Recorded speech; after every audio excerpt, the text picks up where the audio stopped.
Ninkan waa Cabdillaahi binu Salaame Ilaahay ka raalli ahaadee. Waa saxaabi ka soo jeeda Yahuudii deganeed magaalada Madiina.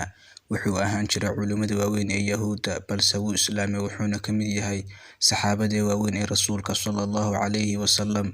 Marar badan ayaa saxaabigan loogu bishaareeyay inuu gelayo jannada iyo inuu ku dhimanayo islaamnimo.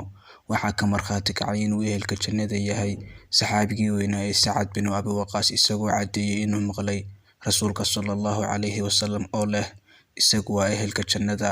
Caamir bin Sacad bin Abi Waqqaas wuxuu aabihii ka soo wariyay inuu yiri maan maqlin Nabiga sallallahu calayhi wasallam oo ku leh qof dhulka soconaya waa ehelka jannada Cabdillaahi binu Salaame mooye. Wuxuu yiri isagana ku soo degtay aayadani: وشهد شاهد من بني إسرائيل على مثله. waxaa ka markhaati kacay mid maraga oo ka soo jeeda reer bani Israa'iil wax la mid ah. Sidoo kale saxaabigii qaaliga ah ee Mucaad binu Jabal ayaa ka markhaati kacay inuu ehelka jannada yahay. Mucaad binu Jabal Ilaahay ka raalli ahaadee waxaa laga wariyay inuu yidhi karaatada cilmiga 4 qof: Cuwaymir Abi Dardaa, Salmaan Alfarisi, Cabdillaahi binu Mascuud iyo Cabdillaahi binu Salaama, kaasoo ahaa Yahuudi islaamay. oo waxaan maqlay Rasuulka Ilaahi sallallahu calayhi wasallam oo leh isagu waa 10 ka tobneeya ee jannada.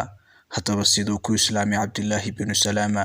Markii ugu horreysay ee uu la kulmay Nabiga sallallahu calayhi wasallam ayuu Cabdillaahi aqoonsaday inaanu ahayn beenaale. Cabdillaahi binu Salaama waxaa laga wariyay inuu yidhi markuu yimid Rasuulka Ilaahi sallallahu calayhi wasallam Madiina, dadkii ayaa ku yaacay xaggiisa. Waxay dhaheen, Rasuulka Ilaahi ayaa yimid sallallahu calayhi wasallam. Rasuulka Ilaahi ayaa yimid sallallahu calayhi wasallam. Rasuulka Ilaahi ayaa yimid sallallahu calayhi wasallam. Waxaan la imid dadkii si aan u eego.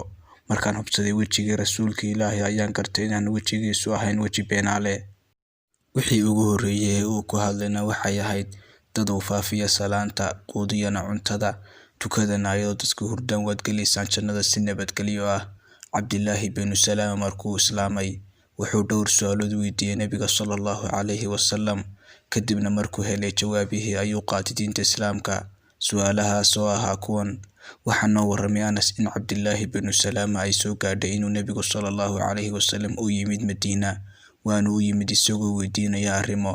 Wuxuuna yidhi Cabdillaahi binu Salaama, waxaan ku weydiinay 3 aan u garanay nebi mooye. Waa maxay calaamadda ugu horreysa ee qiyaamada? Waa maxay cuntada ugu horreysa ee ehelka jannadu cunayaan? Waa maxay sababta wiilku ugu ekaado aabihii ama hooyadii? Wuxuu yidhi Rasuulku sallallahu calayhi wasallam, Jibriil ayaa ii sheegay mar dhoweed. Markaasuu ibnu Salaam dhahay, kaasi waa malagga cadowga ku ah Yahuudda. Wuxuu yidhi Nabigu sallallahu calayhi wasallam, calaamadda ugu horreysa ee saacaddu waa naar ka soo ururinaysa dadka bari iyo galbeed. Cuntada ugu horreysa ee ehelka jannadu cunayaanna waa beeryarada xoodka, yacni nibiriga. Wiilkana haddii biyaha yacni manida ninku ka hormarto biyaha gabadha, wuxuu noqdaa wiil. Haddii biyaha gabadhu ay ka hormarto biyaha ninkana waa gabadh. Wuxuu dhahay ibnu Salaama, waxaan qirayaa in ilaah xaq lagu caabudo aanu jirin Ilaahay mooye, adiguna aad tahay rasuulkiisii. Wuxuu yidhi Rasuulka Ilaahayow, Yahuuddu waa beenaalayaal. Bal weydii arrintayda intaana muujisan islaamnimadayda. Waxaa timid Yahuudii. Markaasuu dhahay Nabigu sallallahu calayhi wasallam, Cabdillaahi binu Salaama siduu ku yahay agtiina? Waxay dhaheen, waa ka noogu khayrka badan ee u dhalay kii noogu khayrka badnaa. Waa ka noogu fadliga badan ee u dhalay kii noogu fadliga badnaa. Markaasuu Nabigu sallallahu calayhi wasallam dhahay, ka warrama hadduu islaamo Cabdillaahi binu Salaama? Waxay dhaheen, Ilaah baan uga magan gelaynaa. Markaasuu ku celiyay Nabigu sallallahu calayhi wasallam. Ayagiina sidii oo kale ayay dhaheen. Kadibna waxaa ku soo baxay Cabdillaahi oo leh, waxaan qirayaa in ilaah xaq lagu caabudo aanu jirin Ilaahay mooye, Maxamedna waa rasuulkii Ilaahay.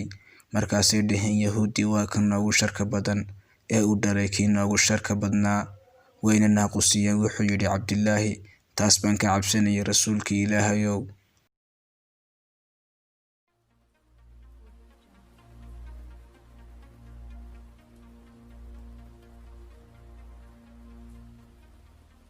Audio Jungle.